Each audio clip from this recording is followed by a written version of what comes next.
ಇವುಗಳಲ್ಲಿ ಹೂಡಿಕೆ ಮಾಡುವುದು ಯಾವಾಗಲೂ ಅಪಾಯಗಳನ್ನು ಹೊಂದಿರುತ್ತದೆ, ಏಕೆಂದರೆ ಅನೇಕ ಅಂಶಗಳು ಮಾರುಕಟ್ಟೆಯ ಮೇಲೆ ಪ್ರಭಾವ ಬೀರಬಹುದು. ಈ ಅಪಾಯಗಳನ್ನು ತಗ್ಗಿಸಲು ಸಂಪೂರ್ಣ ಸಂಶೋಧನೆ ನಡೆಸುವುದು ಮತ್ತು ನಿಮ್ಮ ಪೋರ್ಟ್ಫೋಲಿಯೋವನ್ನು ವೈವಿಧ್ಯಗೊಳಿಸುವುದು ಅತ್ಯಗತ್ಯ.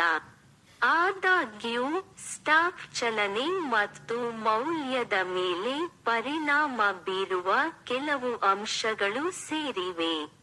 1. ಜಾಗತಿಕ ರಾಜಕೀಯ.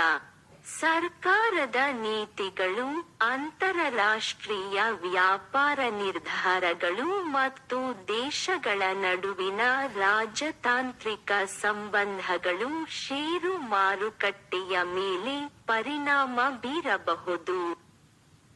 ಉದಾಹರಣೆಗೆ, ಪ್ರಮುಖ ರಾಷ್ಟ್ರಗಳ ನಡುವಿನ ಬಡ್ಡಿದರಗಳು ಅಥವಾ ವ್ಯಾಪಾರ ಉದ್ವಿಗ್ನತೆಗಳ ಮೇಲಿನ ಕೇಂದ್ರ ಬ್ಯಾಂಕ್ ನಿರ್ಧಾರಗಳು ಮಾರುಕಟ್ಟೆಯ ಚಂಚಲತೆಗೆ ಕಾರಣವಾಗಬಹುದು. 2. ಜಾಗತಿಕ ಭದ್ರತೆ.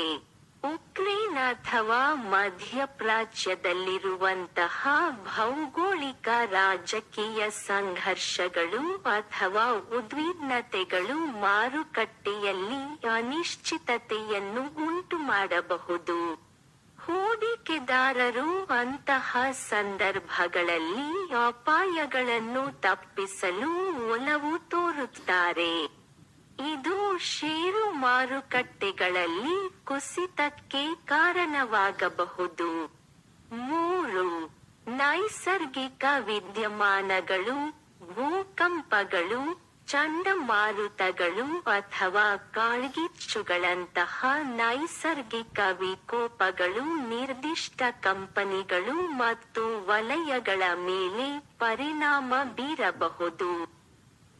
ಉದಾಹರಣೆಗೆ, ವಿಮಾ ಕಂಪನಿಗಳು ಗಮನಾರ್ಹ ನಷ್ಟವನ್ನು ಅನುಭವಿಸಬಹುದು, ಆದರೆ ನಿರ್ಮಾಣ ವಲಯವು ಹೆಚ್ಚಿದ ಚಟುವಟಿಕೆಯನ್ನು ನೋಡಬಹುದು. 4. ಗಾಜಾ ಪಟ್ಟಿಯಲ್ಲಿರುವ ರಾಜಕೀಯ ಪರಿಸ್ಥಿತಿಗಳು. ಈ ಪ್ರದೇಶದಲ್ಲಿನ ಉದ್ವಿಗ್ನತೆಗಳು ಅಥವಾ ಘರ್ಷಣೆಗಳು ಷೇರು ಮಾರುಕಟ್ಟೆಯ ಮೇಲೆ ಪರಿಣಾಮ ಬೀರಬಹುದು, ವಿಶೇಷವಾಗಿ ಶಕ್ತಿ ಮತ್ತು ಸರಕುಗಳ ವಲಯಗಳಲ್ಲಿ. ತೈಲ ಬೆಲೆಗಳು. ಉದಾಹರಣೆಗೆ, ಮಧ್ಯಪ್ರಾಚ್ಯದಲ್ಲಿ ಅಸ್ಥಿರತೆಯಿಂದ ಪ್ರಭಾವಿತವಾಗಿರುತ್ತದೆ. ಈ ಅಂಶಗಳ ಜೊತೆಗೆ ಜಾಗತಿಕ ಆರ್ಥಿಕ ಕಾರ್ಯಕ್ಷಮತೆ, ಸಾಂಸ್ಥಿಕ ಹಣಕಾಸು ವರದಿಗಳು ಮತ್ತು ಒಟ್ಟಾರೆ ಮಾರುಕಟ್ಟೆ ಭಾವನೆ ಸೇರಿದಂತೆ ಅನೇಕ ಇತರರು ಷೇರು ಮಾರುಕಟ್ಟೆಯ ಮೇಲೆ ಪ್ರಭಾವ ಬೀರಬಹುದು. ಆದ್ದರಿಂದ, ಹೂಡಿಕೆ ನಿರ್ಧಾರಗಳನ್ನು ತೆಗೆದುಕೊಳ್ಳುವ ಮೊದಲು ಇತ್ತೀಚಿನ ಸುದ್ದಿ ಮತ್ತು ಬೆಳವಣಿಗೆಗಳ ಬಗ್ಗೆ ಮಾಹಿತಿ ಪಡೆಯುವುದು ಮುಖ್ಯವಾಗಿದೆ ಮತ್ತು ಹಣಕಾಸು ತಜ್ಞರನ್ನು ಸಂಪರ್ಕಿಸಿ. ಷೇರು ಮಾರುಕಟ್ಟೆಯ ಚಲನೆಯ ಮೇಲೆ ಪ್ರಭಾವ ಬೀರುವ ಇತರ ಅಂಶಗಳು ಸೇರಿವೆ. 1. ಆರ್ಥಿಕ ಕಾರ್ಯಕ್ಷಮತೆ.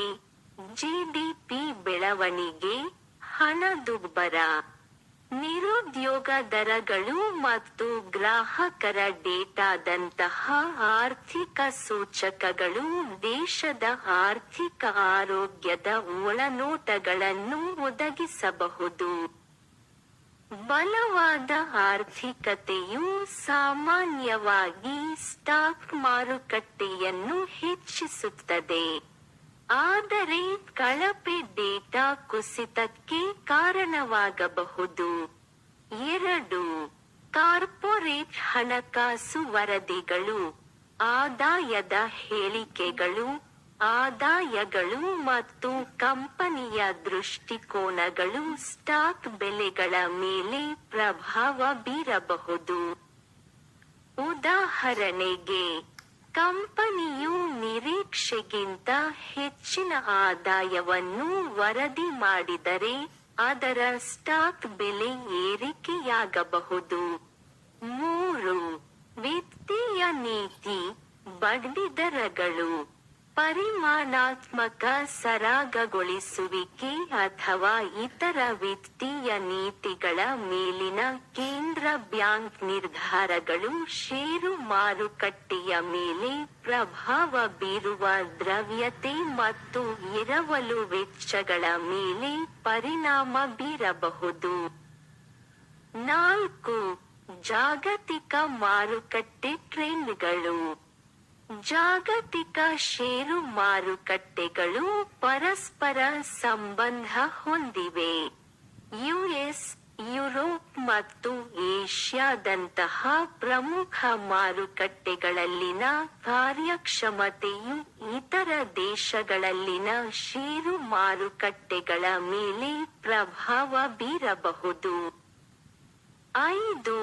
ಮಾರುಕಟ್ಟೆ ಸೆಂಟಿಮೆಂಟ್, ಸುದ್ದಿ, ವಿಶ್ಲೇಷಣೆ ಅಥವಾ ವದಂತಿಗಳಿಂದ ಪ್ರಭಾವಿತವಾಗಿರುವ ಹೂಡಿಕೆದಾರರ ಭಾವನೆಯು ಮಾರುಕಟ್ಟೆಯ ಏರಿಳಿತಗಳಿಗೆ ಕಾರಣವಾಗಬಹುದು. ಉದಾಹರಣೆಗೆ, ಹೊಸ ತಂತ್ರಜ್ಞಾನ ಅಭಿವೃದ್ಧಿ ಅಥವಾ ಉತ್ಪನ್ನಗಳ ಕುರಿತಾದ ಸುದ್ದಿಗಳು ತಂತ್ರಜ್ಞಾನ ಕ್ಷೇತ್ರದ ಮೇಲೆ ಪರಿಣಾಮ ಬೀರಬಹುದು. 6. ನಿಬಂಧನೆಗಳು ಮತ್ತು ಸರ್ಕಾರಿ ನೀತಿಗಳು, ಹೊಸ ಕಾನೂನುಗಳು, ತೆರಿಗೆ ನೀತಿಗಳು ಅಥವಾ ಸರ್ಕಾರದ ಪ್ರೋತ್ಸಾಹಗಳಂತಹ ನಿಯಮಗಳು ಅಥವಾ ನೀತಿಗಳಲ್ಲಿನ ಬದಲಾವಣೆಗಳು ನಿರ್ದಿಷ್ಟ ಕೈಗಾರಿಕೆಗಳು ಮತ್ತು ಒಟ್ಟಾರೆಯಾಗಿ ಮಾರುಕಟ್ಟೆಯ ಮೇಲೆ ಪರಿಣಾಮ ಬೀರಬಹುದು. 7. ತಾಂತ್ರಿಕ ನಾವೀನ್ಯತೆ, ತಂತ್ರಜ್ಞಾನದಲ್ಲಿನ ಪ್ರಗತಿಗಳು ಮತ್ತು ಹೊಸ ತಂತ್ರಜ್ಞಾನಗಳ ಅಳವಡಿಕೆಗಳು ಹೊಸ ಅವಕಾಶಗಳನ್ನು ಸೃಷ್ಟಿಸಬಹುದು ಮತ್ತು ಮಾರುಕಟ್ಟೆ ಡೈನಾಮಿಕ್ಸ್ ಅನ್ನು ಬದಲಾಯಿಸಬಹುದು. ಉದಾಹರಣೆಗೆ, ಕೃತಕ ಬುದ್ಧಿಮತ್ತೆ, ನವೀಕರಿಸಬಹುದಾದ ಶಕ್ತಿ ಅಥವಾ ವೈದ್ಯಕೀಯ ತಂತ್ರಜ್ಞಾನದಲ್ಲಿನ ಬೆಳವಣಿಗೆಗಳು ಸಂಬಂಧಿತ ವಲಯಗಳಲ್ಲಿನ ಷೇರುಗಳ ಮೇಲೆ ಪರಿಣಾಮ ಬೀರಬಹುದು. 8. ಜನಸಂಖ್ಯಾ ಬದಲಾವಣೆಗಳು, ವಯಸ್ಸಾದ ಜನಸಂಖ್ಯೆ ಅಥವಾ ಹೆಚ್ಚುತ್ತಿರುವ ನಗರೀಕರಣದಂತಹ ಜನಸಂಖ್ಯಾಶಾಸ್ತ್ರದಲ್ಲಿನ ಬದಲಾವಣೆಗಳು ಕೆಲವು ಉತ್ಪನ್ನಗಳು ಮತ್ತು ಸೇವೆಗಳ ಬೇಡಿಕೆಯ ಮೇಲೆ ಪ್ರಭಾವ ಬೀರಬಹುದು. ಇದು ಷೇರು ಮಾರುಕಟ್ಟೆಯ ಮೇಲೆ ಪರಿಣಾಮ ಬೀರುತ್ತದೆ. ಈ ವಿವಿಧ ಅಂಶಗಳನ್ನು ಪರಿಗಣಿಸಿ ಹೂಡಿಕೆದಾರರು ತಮ್ಮ ಬಗ್ಗೆ ಹೆಚ್ಚು ತಿಳುವಳಿಕೆಯುಳ್ಳ ನಿರ್ಧಾರಗಳನ್ನು ತೆಗೆದುಕೊಳ್ಳಬಹುದು.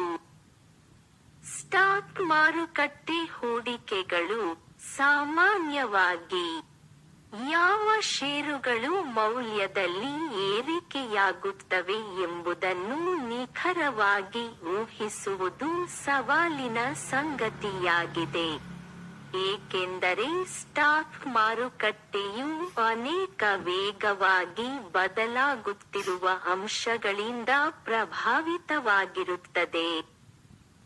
ಆದಾಗ್ಯೂ, ಕೆಲವು ಷರತ್ತುಗಳ ಅಡಿಯಲ್ಲಿ ಮೌಲ್ಯವನ್ನು ಹೆಚ್ಚಿಸುವ ಕೆಲವು ವರ್ಗಗಳ ಷೇರುಗಳು ಸೇರಿವೆ.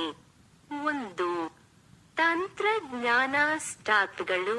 ತಂತ್ರಜ್ಞಾನ ವಲಯದಲ್ಲಿನ ಕಂಪನಿಗಳು ಸಾಮಾನ್ಯವಾಗಿ ತ್ವರಿತ ಬೆಳವಣಿಗೆಯನ್ನು ಅನುಭವಿಸುತ್ತವೆ, ವಿಶೇಷವಾಗಿ ಅವು ನವೀನವಾಗಿದ್ದರೆ ಮತ್ತು ಕೃತಕ ಬುದ್ಧಿಮತ್ತೆ, ಕ್ಲೌಡ್ ಕಂಪ್ಯೂಟಿಂಗ್ ಅಥವಾ ವೈದ್ಯಕೀಯ ತಂತ್ರಜ್ಞಾನದಂತಹ ಕ್ಷೇತ್ರಗಳಲ್ಲಿ ಮುನ್ನಡೆ ಸಾಧಿಸುತ್ತವೆ.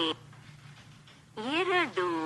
ಹೆಲ್ತ್ ಕೇರ್ ಸ್ಟಾಕ್ಗಳು ಫಾರ್ಮಾಸ್ಯೂಟಿಕಲ್ ಮತ್ತು ಬಯೋಟೆಕ್ನಾಲಜಿ ಕಂಪನಿಗಳು ಮೌಲ್ಯವನ್ನು ಹೆಚ್ಚಿಸಬಹುದು.